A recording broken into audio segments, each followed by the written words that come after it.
Hello. Hey. Okay. Welcome everybody to this technical deep dive into gateways and WebAssembly. Good stuff. Caio, why don't you tell us what we're gonna talking about today? Yeah, we're here to talk about WasmX, which is a project that Kong is working on. We're really excited about that. And in order to talk about WasmX, we actually have to understand a few things first before. What is Kong? What is Proxy-Wasm, which is a very important piece of the technology we're using at WasmX. And finally, we want to show a short demo of everything working together in a very relevant use case. Yeah. Okay. So, how many of you know what's the API gateway? Anyone? Okay, a few people. Okay, so it's good. It's good that I came prepared with a few slides.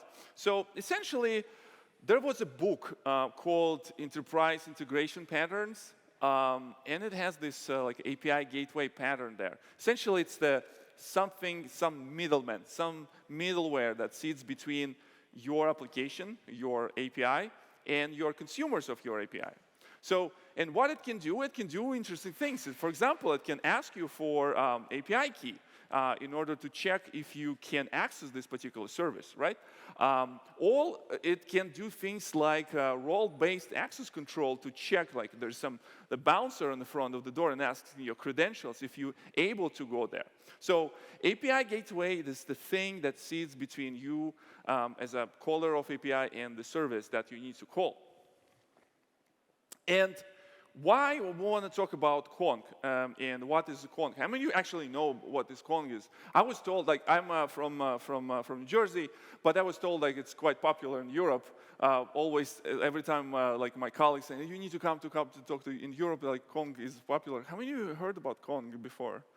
Okay, quite a few. Good. Hopefully, after this talk, there will be more people. So essentially, it is open source API gateway. Roughly, I don't know, 45,000 stars in the GitHub, give or take. Popular. So, quite adoption. It is a popular and it is quite extensive. There are some like tens or like hundreds of different plugins developed for Kong to do the thing that I just described. Not only checking the keys or integrate with your like identity provider, doing stuff with HTTP, HTTPS, gRPC, TCP, UDP. All these things can be handled by Kong. Kong provides the ways how we can configure this declaratively, so you can follow GitOps like API ops pipelines and have this declarative configuration and like review this, and after that like someone will approve this PR and things like that. And importantly, performance. It is middleman. It is middleware, and it's worst thing what it can do is to slow you down, right? So that's why performance is important. And to address this, like the performance question, there's a big elephant in the room. How many of you know this, like a small web server that runs maybe like a little bit more than half of internet called Nginx? Anyone? Nginx? I thought it would be more people than knows Nginx. Okay, Caio, why are we using Nginx there? Like, why it is so essential for Kong? Yeah, I think by small you meant light, because yeah, Nginx is this huge project used everywhere, and of course Kong is built on top of Nginx. It leverages the async event-based network model that Nginx provides, and it's actually, we have to talk about Nginx architecture here to understand how WasmX actually works, because, well, WasmX is an Nginx module. And so looking at the Nginx architecture, we can see that it's composed of modules. It's a modular architecture, and it's event-based. So it uses event-based socket APIs like epo or select that essentially allows Nginx to maintain more than 10,000 connections, concurrent connections in the runtime. And some people might remember, like 20 years ago, that was a big deal. Web servers like Apache, HTTP, would use or rely on the threaded model for handling connections, and that doesn't really scale with the number of concurrent connections because, well, if you have one thread for every connection, you have a lot of burden on your memory, and you can run out of memory really fast. So Nginx proposed a different model, an event-based model. In this model, you can have modules being called at specific points or phases in the Nginx request processing. Here we have a few of these phases, like access, for instance, is a phase commonly used for implementing access control. So you could have a module that checks if an incoming request does implement an authentication method by having a token or a header. And if it does, you allow it to pass. If it doesn't, you cut the request right there. Not only access control, but also content transformation is a very important feature of these API gateways or proxies. Well, we have a bunch of technology deployed today. Not all of that is brand new code. There are some services that are running like for 30 years, and maybe they are running over TCP. And maybe you want to expose them in a more modern fashion, maybe in REST or hopefully not so, but also so. So those modules, which language they use to write? You know, how you write these modules? Exactly. Nginx itself is written in plain C. And the modules, whatever module you write for Nginx, will be written in plain C. And we can easily see how it doesn't scale really well, having a bunch of business logic being handled in plain C. We have some more high-level languages that thrive better in such context. And Lua is one of those languages. Lua is a very popular language today. It's used in game development. It's a very embeddable language. It's very easy to embed and light, so you can see in a variety of host applications. And it's indeed used by Kong to extend Nginx. It leverages the OpenResty module that essentially embeds a Lua VM, not any Lua VM, but the Lua JIT VM, which is a very fast Lua VM. Essentially, it compiles the code as it executes it. And the result of this combination of the event-based model, async networking of Nginx with Lua JIT, and all this functionality provided by Kong to do weird transformations from REST to SOAP, SOAP to REST, and authentications, all of that can run really performantly because of Lua JIT VM compiling all that. So that's a very important point. The things with these modules things with these plugins that I mentioned in the very beginning that Kong uses, that we don't want people struggle if they're putting like solving some of the use cases, implementing those plugins, and after that they're seeing that there's some latency that this middleman introduces. So, but you know, I like Lua. Caio also loves Lua. How many of you also likes Lua? Not many. I know. I understand. You know, it's a cool thing to do, but your kids will, understand this better. How many of you have kids who play Roblox? Roblox uses a lot of like Lua, and if you wanted to kind of code stuff there, Lua is there. Well, I understand this. It's fine. However, we try to approach the problem by introducing kind of like the more the polyglot PDK, it's a plugin development kit with different languages, and it still exists right now. However, the Caio can also come here and say, like, Victor, what about performance? Yeah, this is something customers have asked us like for some time. Eventually, you want to have a plugin that benefits from an existing code base that happens to not be in Lua. Maybe it's written in Go or Python or JavaScript. So for those cases, we came up with PDKs, plugin development kits, that developers of those languages can leverage to design and implement plugins. This is all cool, and it does allow people to extend Kong in other languages, but it does come with a drawback. These plugins, they run in a separate process. which means that whenever they need to talk to Kong via PDK calls, that is an inter-process communication call that is happening. And there are some use cases that this doesn't matter, it's fine. The code is neglectable and it doesn't affect performance drastically. But there are some use cases that it's not acceptable. Kong is deployed in many use cases where it has to be as performant as hardware allows us. Yeah. So, like use cases like, every time you order pizza like on Papa John's and you're hitting Kong, or you like doing some banking transactions and like many big banks using Kongs for doing this. Can we do better with this? Like, can we still kind of get access to this like polyglot capabilities and still do the thing? yeah, we are clearly addressing WASM now because, well, WasmX is this Nginx module that Kong has been working on. Is naturally a module written in C, and it embeds a WASM VM within Nginx, connecting functionality exposed by the Nginx event API to the WASM filter or to WASM code that is running within that embedded WASM VM. And also, WasmX currently support 3 VMs, WASM Time, WASM, and V8. And we can see how WasmX fits really easily, nicely in Nginx architecture because it's just another Nginx module. And whenever Nginx is processing the request, it's going to execute each and every module that is enabled, and WasmX happens to be another one.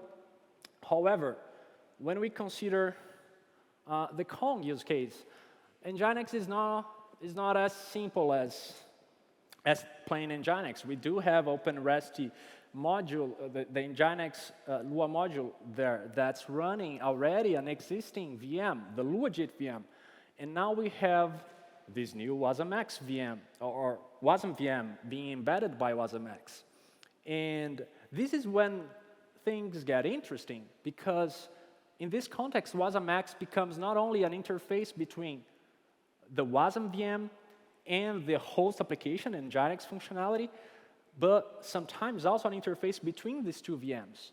As we know that some of the functionality that Kong already provides that is written in Lua can be used by WASM filters or WASM applications. So it's not only like they exist separately, but also they need to like interchange and also communicate somehow. Exactly.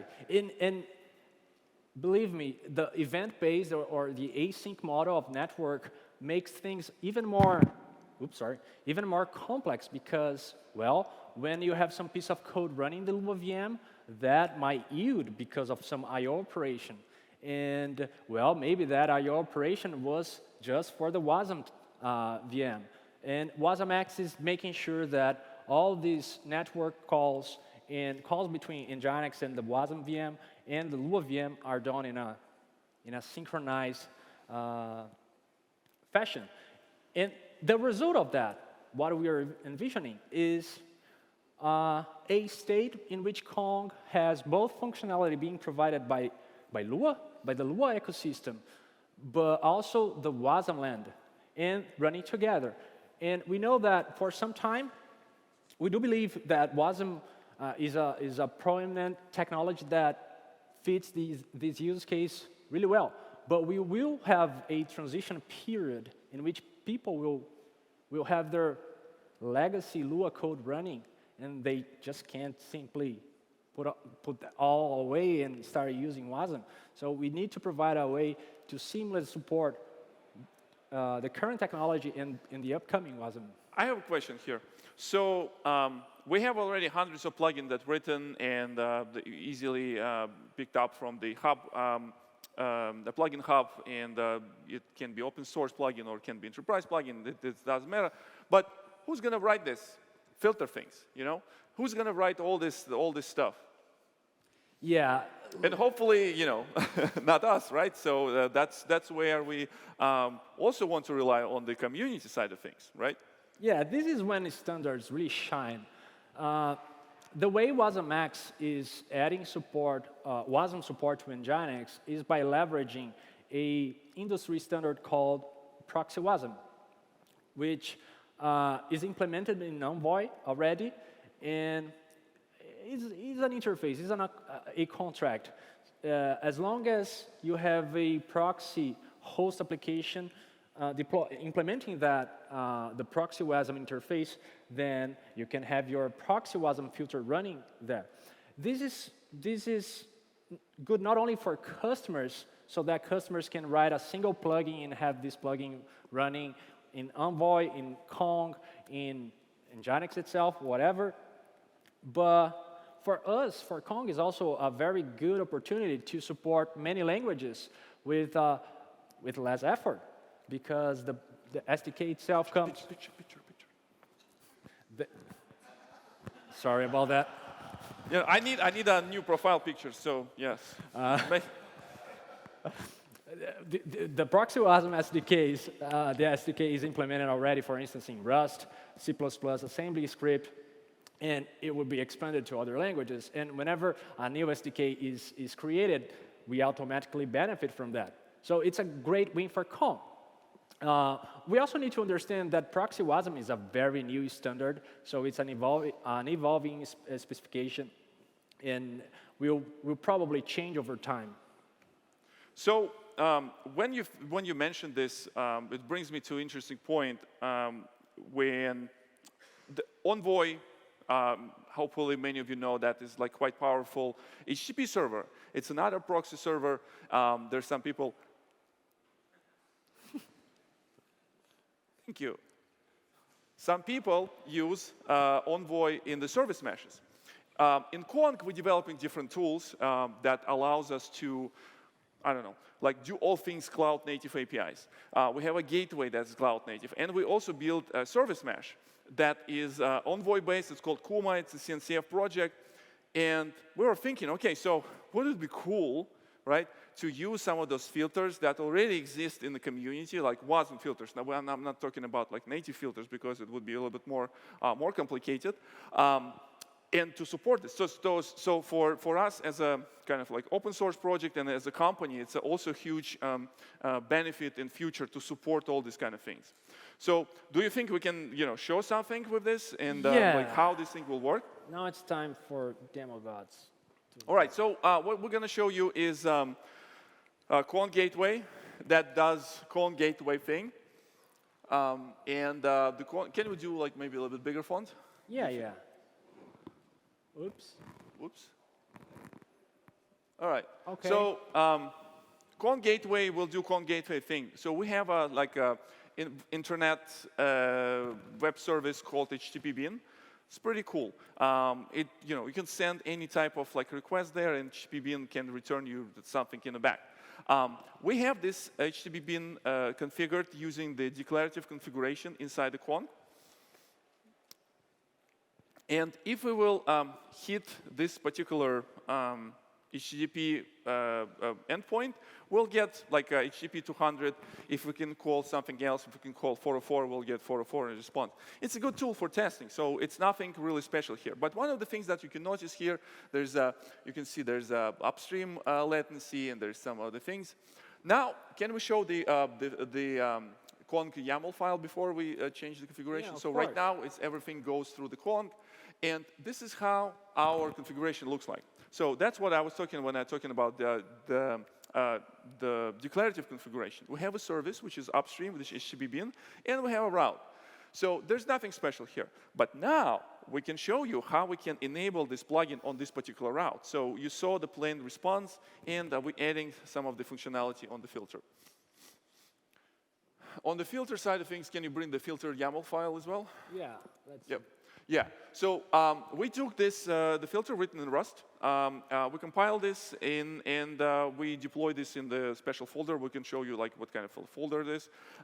And that's it. So this is rate limiting. This is like a bread and butter of API gateway. Every time you're trying to prevent, I don't know, like denial of service type of attack, you can implement the rate limiting and it's kind of like a pushback.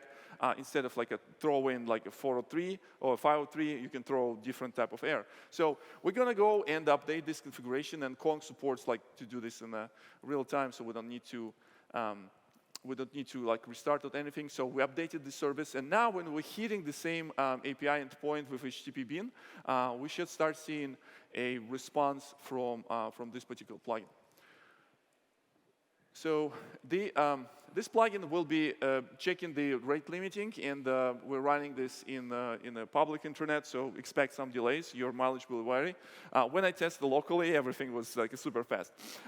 When we keep hitting this, and one more time, we see this rate limiting remain. Oops, wrong one. Yeah, and now we have a 429, which the rate limiting worked successfully, and most importantly, the Rust sent this information. So a cool thing is that those filters can be chained, so you can execute different logic on top of this. Also, those filters will be executed after some of the Lua plugins, because in Kong, we already have a predefined logic about if you want to implement some of the notification that is built in Kong.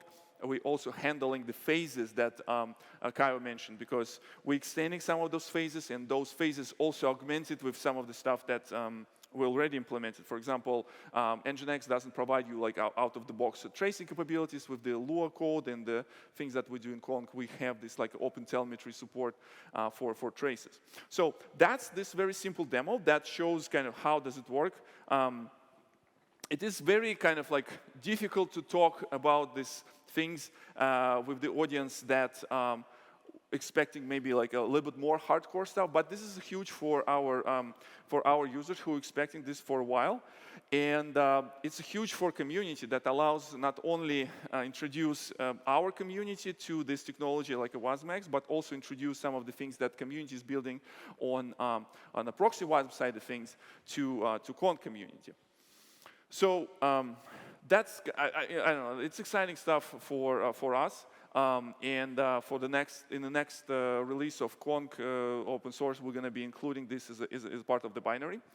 And right now, you can, if you're interested in this type of jazz, it's available on incubator.kongissue.com. And like I said, we will include some of these binaries and all this documentation in the next Kong release. With this is Caio. My name is Viktor, and as always, have a nice day. And we're available for enhanced interrogation, so you can ask any questions. You have a funny guy, you have a smart guy, so like, you know, pick your speaker and grab the microphone if you have any questions. Yeah. It would be embarrassing if there were no questions, right? There might be questions. Please, ask us something. Anyone? Yes, Andrew.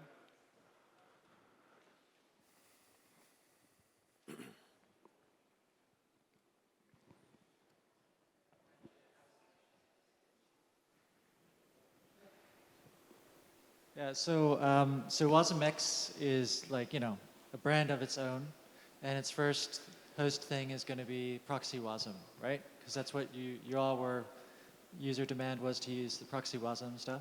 But do you feel like the plugging in more hosts besides Proxy-Wasm is a goal, or is it sort of like WasmX means Proxy-Wasm? Like, is it the first thing, or is it the only thing, basically? It's a good question. This is a good question. Proxy-Wasm is a crucial part of WasmX. We wouldn't go forward without Proxy-Wasm, especially because Proxy-Wasm seems to be an important standard that is emerging in the industry. And having a standard benefits all players, not only the proxy developers like Kong developers, but also the community. So we at Kong, we are big believers in standards and making things easier for everyone. And I think Proxy-Wasm is clearly the way forward. And I don't see us moving forward with the WasmX without implementing the Proxy-Wasm. there's some things that are available inside. So the ProxyWasm gives us some infrastructure to deal with the underlying like HTTP stuff. You know, getting headers, getting the request response. In Lua, for example, in Lua JIT, we can, as a plugin, we can embed like arbitrary code to do arbitrary Lua thing. It doesn't make like much sense to do this type of things. It's not like we're not trying to build application server out of the. One of the things that we will kind of like debating internally is to maybe build something that will be, you know, provide some advanced like transformations for request response. And the ProxyWasm right now, it's kind of like our way to integrate with HTTP and the proxy stuff. Again, it brings us to an interesting discussion with these like out of the process plugins. You know, they can do arbitrary things and still interact with Kong. And for now, I think there's going to be things like this. ProxyWasm are going to be first things, and we'll see how this goes. Maybe, you know, the community will find some other use cases, and the foundation will be there already. Yeah, actually, I wasn't intending to say ship it with no implementation. I meant to say, like, is this the first, and then other implementations may follow, or it's like, this is just another way of saying ProxyWasm. That's all. Okay. Yeah, so for us, right now, it's a killer kind of feature that allows to run things that was basically developed in, I'm not saying competitive technology, it's like different technology, because Envoy by itself, it's already engine that many people embed in their systems to, you know, to run as gateways and things like that. It's a kind of like our proof of value that those two big things like LuaJIT and the WASM runtimes can coexist in the same thing and still will be performant to do the stuff that needs to be with traffic. Yeah. Maybe a question that goes in a similar vein. You said you have PDKs, and will you now also provide SDKs for WasmX, or what's the plan there? Yes. So currently we have this thing called the PDK, which is a plugin development kit. It's available for Lua, Go, Python, and JavaScript. Lua is only one PDK that will be running in process. Go, Python, and JavaScript are running kind of like out of the process as kind of like a sidecar, like a plugin server. With WasmX, it's going to be also embedded. Like it would be the same level of performance how the Lua plugins would be executed, and they will be embedded in the same request cycle. Does it answer your question?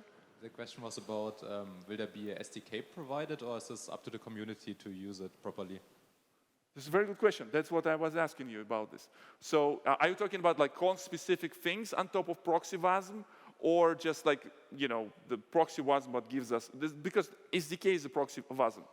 We build plugins on top of the ProxyWasm, and it's already defines SDKs for Rust, Go, and assembly script and C++.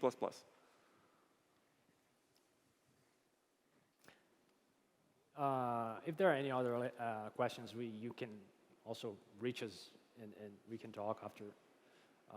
Yeah, so don't hesitate to reach out on Twitter. We have the community forum in discuss.konghq.com, and always GitHub. Like if you go to Kong/Kong, there's a huge discussion board where you can ask any questions. Thank you for your time. It was great. And you know, find us and ask questions. Thank you.